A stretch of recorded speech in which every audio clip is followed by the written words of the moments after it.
আসসালামু আলাইকুম প্রিয় দর্শক, আজকে বানিয়ে দেখাবো পাকা তালের রস দিয়ে কলা পাতায় মোড়ানো তালের পিঠা রেসিপি।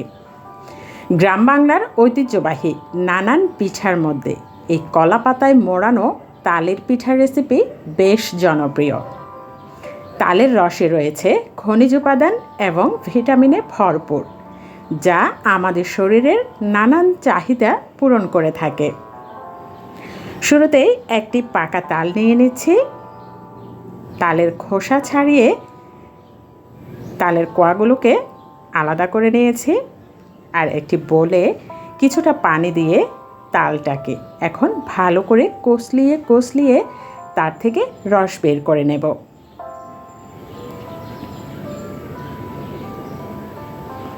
রস বের করে নেয়ার এই পর্যায়ে একটি ছাঁকনি বা চালনির সাহায্যে তালের সম্পূর্ণ রস ছেঁকে নেব। তালটাকে ভালো করে ডলে সবটুকু রস বের করে নেব। এই কাজটি একবারে করে নেওয়া যেতে পারে বা 2-3 বার করে নেওয়া যেতে পারে। সম্পূর্ণ রস বের করে নেওয়ার পর এই রসটা দিয়ে এখন পিঠের জন্য একটি ডো তৈরি করে নেব। দিয়ে দিচ্ছি শুকনো চালের গুঁড়ো। সম্পূর্ণ ডোটা তৈরি করতে চালের গুঁড়ো লেগেছে 3 বাটি পরিমাণ। এখন দিয়ে দেয়া হচ্ছে নারকেল কোড়ানো। নারকেলটাকে একটু ছোট করে কোড়ানো হয়েছে। এই ক্ষেত্রে কিউব করে নারকেল কুচি বা একটু লম্বা শেপের নারকেল কুচিও দেয়া যেতে পারে।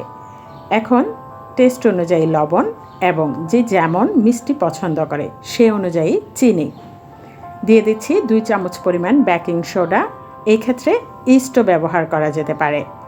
আর আজকের রেসিপিটি শেয়ার করছি আমার বড় আপার হাতের বানানো পিঠার রেসিপি। আজকে আমিও আপনাদের মতো দর্শক। রেসিপিটি ভালো লাগলে সাবস্ক্রাইব করে ফ্রেন্ডস অ্যান্ড ফ্যামিলির মাঝে শেয়ার করে যেতে পারেন।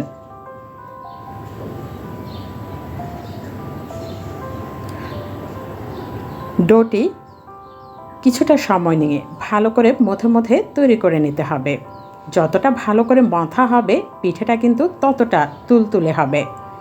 দিয়ে দেওয়া হচ্ছে 2 রুম টেম্পারেচারে থাকা ডিম। আর এই পিঠের ডোটি তৈরি করে 3 থেকে 4 ঘন্টা রেস্টে রেখে দিতে হবে, তাহলে কিন্তু পিঠেটা খুবই সুন্দর হবে। অন্যদিকে কলা গাছ থেকে কলা পাতা কেটে নিয়ে পাতাগুলোকে সুন্দর করে পরিষ্কার করে নেওয়া হচ্ছে।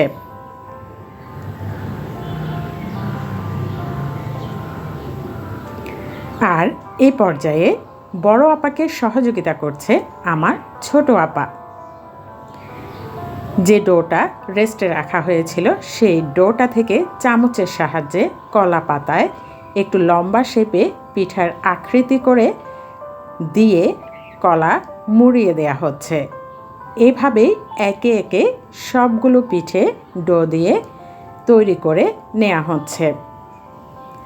আবারও বলছি, রেসিপিটি ভালো লাগলে সাবস্ক্রাইব করে ফ্রেন্ডস অ্যান্ড ফ্যামিলির মাঝে শেয়ার করে যেতে পারেন।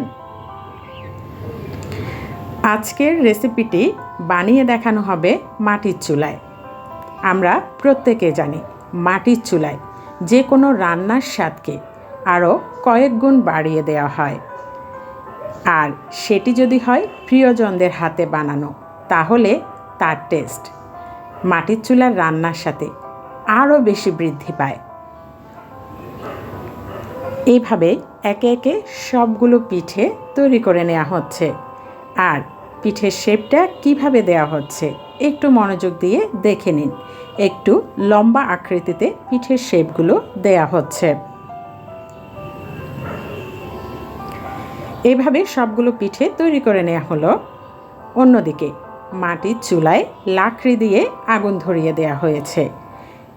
একটি মাটির খোলা এবং অপরটি তাওয়াতে পিঠাগুলো দিয়ে দুভাবে শেয়ার করছে। একে একে পিঠাগুলো দিয়ে দেওয়া হচ্ছে এবং একটি ঢাকনা দিয়ে পিঠাগুলোকে ঢেকে দেওয়া হচ্ছে। পিঠের এক পাশ হয়ে যাওয়ার পর অপর পাশ উল্টে দেওয়া হচ্ছে। দেখে বোঝা যাচ্ছে এটি দক্ষ হাতের কাজ। খুব সুন্দরভাবে পিঠেগুলোকে উল্টিয়ে দেওয়া হচ্ছে। অন্যদিকে এখন তাওয়ার পিঠেগুলোকেও উল্টিয়ে দেওয়া হচ্ছে। কলা পাতা পোড়া দেখে ভাববেন না পিঠাগুলো পুড়ে যাচ্ছে।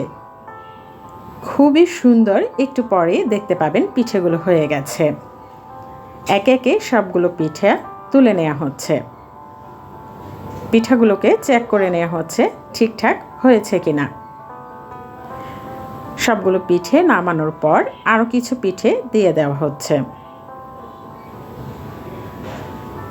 অপরদিকে মাটির খোলা থেকেও পিঠাগুলো তুলে নেওয়া হচ্ছে।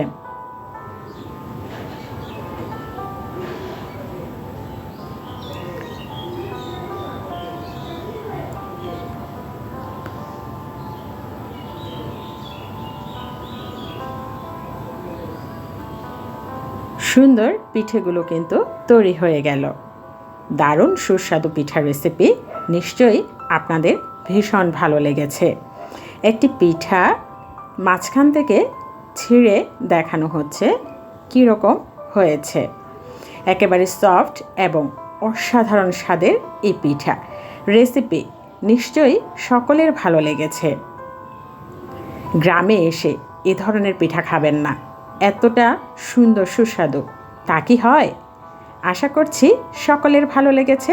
আজকের জন্য তাহলে এ পর্যন্ত। নতুন অন্য কোনো ভিডিও নিয়ে হাজির হব আপনাদের মাঝে। আল্লাহ হাফেজ।